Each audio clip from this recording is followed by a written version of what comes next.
Okay స్కూల్లో నటించారు, ఆ ప్రేమ మీకు నచ్చింది, ఈ పొజిషన్ సినిమా మీకు ప్రేమ, సినిమాలో ఈ పొజిషన్కి రావాలనుకున్నారు, ఊహించారు.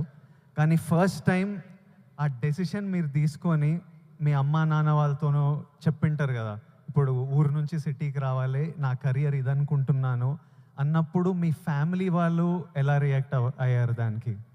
నా అదృష్టం కొద్దీ మా నాన్నగారికి కూడా చిన్న సినిమా పిచ్చి ఉంది. అందుకని ఆయన అందులో రాణించలేకపోయారు. కానీ కొడుకు వెళ్తానంటే ఆయనకి ఇష్టమే. కానీ ఏమో అక్కడ పరిస్థితులు ఎలా ఉంటాయో, ప్రతికూల పరిస్థితులు ఏముంటాయో, తను రాణించగలడా లేదా అన్నది నాకున్నంత నమ్మకం నాన్నగారికి లేక సంశయించారు. లేదు నాన్న, నేను ఖచ్చితంగా వెళ్తాను, అది ఇది నువ్వు జస్ట్ పంపించు అని అంటే, సరే నాన్న అయితే వెళ్ళు, ఇన్స్టిట్యూట్ చేరతానన్నావు కాబట్టి, టెక్నికల్గా నేను నేర్చుకుని వస్తున్నావు అంటున్నావు కాబట్టి, I will appreciate and welcome it. But only thing is